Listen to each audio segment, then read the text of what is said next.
আজকের গল্প লতিকার ভালোবাসা। দিরাগমন থেকে ফিরে পৃথা জানতে পারল শুভ ওদের হানিমুনে যাওয়ার ব্যবস্থা পাকা করে ফেলেছে। এত তাড়াতাড়ি মধুচন্দ্রিমা যাপনের সুযোগ পাবে আশা করেনি পৃথা। ভেবেছিল যাবে, কিন্তু এর মধ্যে সব প্রোগ্রাম ঠিক হয়ে গেছে জেনে মনে মনে খুব খুশি হলো। আরও খুশি হলো এটা জেনে যে বেড়াতে যাওয়ার ব্যাপারে পৃথার শাশুড়ি ননদ আর নন্দায়ের উৎসাহই ছিল প্রবল। খুব ভালো লাগলো পৃথার। আজকালকার দিনে এমন শ্বশুরবাড়ি কটা মেয়ের কপালে থাকে। সে এ বাড়ির মানুষগুলোর ওপর মনে মনে কৃতজ্ঞ হয়ে ওঠে। বলেও ফেলল শাশুড়ি মাকে কথাটা। তিনি হাসলেন। পৃথার চিবুক ধরে চুমু খেলেন। পৃথার শাশুড়ি মা লতিকা খুব যত্ন করেন পুত্রবধূকে, আর খুব আধুনিকও। পৃথার পোশাক আশাক বা চলাফেরায় কোনো রকম বিধিনিষেধ আরোপ করেননি তিনি। তার স্বাধীনতা অবাধ। নিজেকে খুব ভারমুক্ত লাগে পৃথার। ওর প্রিয় বন্ধু জ্যোতিকার বিয়ের পর শ্বশুরবাড়ি জিন্স পরার অনুমতি দেয়নি। যখন তখন বাড়ি থেকে বেরোনো পছন্দ করে না। বরের সঙ্গে বেড়াতে গেলেও আগে শাশুড়ির পারমিশন নিতে হয়। এসব শোনার পর পৃথার মনে মনে একটু ভয়ই ছিল। কি জানি তার শ্বশুরবাড়ি কেমন হবে। সত্যি পৃথা ভাগ্যবতী। এরা সবাই খুব ভালো মানুষ। পুরীতে গিয়ে শুভ আর পৃথা খুব আনন্দ করল। সকালে বিকেলে ওরা ভিজে যেত। পুরো স্নান না করলেও বেশ অনেকটাই শরীর ভেজাতো। তারপর হোটেলে ফিরে ফ্রেশ হয়ে নিত। আসলে পৃথা জলকে একটু ভয় পায়। শুভকে টানাটানি করেও জলে নামাতে পারেনি। কিন্তু শেষ দিনটায় শুভ পৃথাকে ভীতু ভীতু বলায় পৃথা সমুদ্রে স্নান করে। হোটেলে ফেরার পথে জোরে হাওয়া দিচ্ছিল। প্রায় কাঁপছিল পৃথা। সরি পৃথা, এই হাওয়ায় ভিজে গায়ে তোমার ঠান্ডা লেগে যাবে। না না, সরির কি আছে। হোটেলে গিয়ে গরম জলে ভালো করে হট শাওয়ার নিয়ে নেব। কিচ্ছু হবে না। খুব আনন্দ করেছি আমরা। পৃথার আনন্দটা বোধহয় একটু বেশি হয়ে গিয়েছিল। ফেরার পথে জ্বর এলো তার। বাড়ি এসে রীতিমতো অসুস্থ হয়ে পড়ল। একেবারে শয্যাশায়ী। মধুচন্দ্রিমার মাধুর্য কাটতে না কাটতে কাহিল অবস্থা। নতুন শ্বশুরবাড়ি লজ্জায় পড়ে গেল। কিন্তু ও আবার অবাক হয়ে দেখল লতিকা কিভাবে ওর সেবার সব ভার নিজের হাতে তুলে নিলেন। খুব জ্বর পৃথার, ছাড়ছে না কিছুতেই। প্যারাসিটামলে একটু কমছে, আবার বেড়ে যাচ্ছে। ডাক্তারবাবু এসে দেখে গেলেন। সবসময় পৃথার কাছে কাছে থাকেন লতিকা। খাওয়া দাওয়ার যত্ন করেন, জ্বর বাড়লে জলপট্টি দেন কপালে, যতক্ষণ না ঘুমিয়ে পড়ে পৃথা।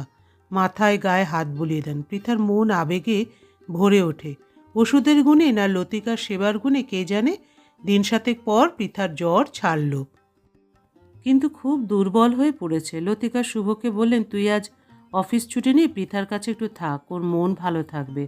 শুভ শুনে বলল, তোমরা তো আছো, আমি থাকলে আবার আলাদা করে কি ভালো লাগবে। আমার থাকা আর তোর থাকার তফাৎ আছে। মেয়েটা যেন কেমন ঘাবড়ে গেছে। তুই ওর কাছাকাছি থাকলে মনের জোর পাবে, ভালো লাগবে ওর। পৃথা শাশুড়ি মায়ের ভালোবাসা অভিভূত হয়ে যায়। ঠিক ওর মনের কথাটি বলেছেন উনি। শুভ কাছে থাকলে খুব ভালো লাগবে।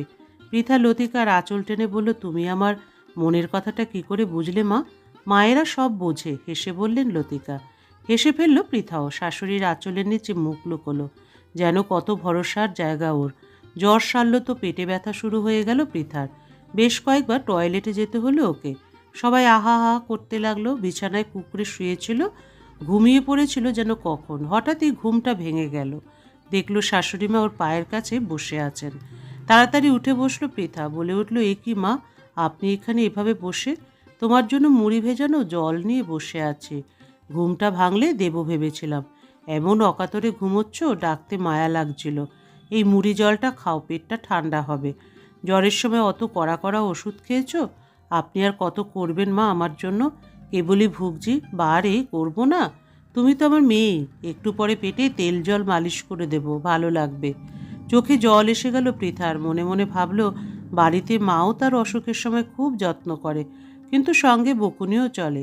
এখানে বকুনি নেই, শুধু আদরটাই আছে। শাশুড়ি মায়ের আঁচল ধরে শুয়ে থাকলো পৃথা। জ্বর পুরো সারেনি, সঙ্গে পেটে ইনফেকশন। ডাক্তার নিজেই একটু চিন্তিত হলেন। তার মতে পৃথাকে একটা ভালো নার্সিংহোমে মুভ করলে ভালো হয়। শুভরও তাই মত। সময় থাকতে সাবধান হওয়াই ভালো। বাড়িতে যখন তখন শরীর আরও বেশি খারাপ হয়ে পড়তে পারে। তখন ডাক্তার কোথায় পাবে? পৃথা বুঝতে পারছে না কি হতে চলেছে। ওর ভয় করছে, তবে দরকার থাকলে তো এরা নার্সিংহোমে পাঠাবেই। হাসপাতাল আর জেলখানা দুটোই ওর কাছে সমান ভয়ের। কি হবে? এরা তো ওর কথা শুনবে না, কে পাত্তা দেবে ওর ভয়কে? কিন্তু একজন পাত্তা দিল। লতিকা নিজেই বলে দিলেন, আমার নার্সিংহোম হাসপাতালে বড় ভয় লাগে, বিশ্বাসও নেই। পৃথার এমন কিছু সিরিয়াস অবস্থা নয়, আমি তো আছি, আমি দেখাশোনা করব। আমার বিশ্বাস ডাক্তারবাবুর ওষুধ আর বাড়ির যত্নে পৃথা ভালো হয়ে উঠবে। পৃথার যে কি ভালো লাগলো শাশুড়ি মায়ের কথাগুলো। পৃথা করুণ চোখে শাশুড়ির দিকে তাকালো। লতিকা বলে উঠলেন, না না, আমি তোমাকে কোথাও পাঠাবো না, বাড়িতেই চিকিৎসা হবে, আমি দায়িত্ব নিচ্ছি। প্রায় 15 দিন অনবরত চিকিৎসা আর সেবার ফলস্বরূপ পৃথা সুস্থ হয়ে উঠল। সুস্থ হয়েই প্রথমে সে শাশুড়িমাকে প্রণাম করল। লতিকা বললেন, আমাকে প্রণাম নয় মা পৃথা, এই যে তোমার নামে আজ পুজো দিয়ে এলাম, প্রসাদ নিয়ে ঠাকুরকে প্রণাম করো। শাশুড়িমায়ের আঁচল মুঠো করে ধরে পৃথা বলল, না মা, খুব ভয় পেয়ে গিয়েছিলাম, শুধু তোমার জন্যই সুস্থ হলাম, তুমিই আমার ভরসা আস্থা। লতিকার চোখে মুখে হাসির ঢেউ খেলে গেল। আরে আমি কি কম ভয় পেয়েছিলাম নাকি? বলতে নেই যদি তোমার একটা কিছু হয়ে যেত। আহ্লাদি গলায় পৃথা বলে উঠল, আমি মরে গেলে তোমার খুব কষ্ট হতো না? কষ্ট হবে না? এই তো কত খেটে খুঁটে মাত্র 3 মাস হলো ছেলের বিয়ে দিয়েছি, তোমার কিছু হয়ে গেলে আমার শুভর কি হবে? আবার মেয়ে দেখা, পছন্দ করা, বিয়ের ঝামেলা পোহানো, এসব কি আর পারবো? তার উপরে তোমার মতো ভালো মেয়ে নাও পেতে পারে, খোঁজই বা দেয় কে? হাজারটা ঝামেলা। পৃথা নিষ্পলক তাকিয়ে আছে শাশুড়ি মায়ের দিকে। সেদিগত লক্ষ্য নেই লতিকার।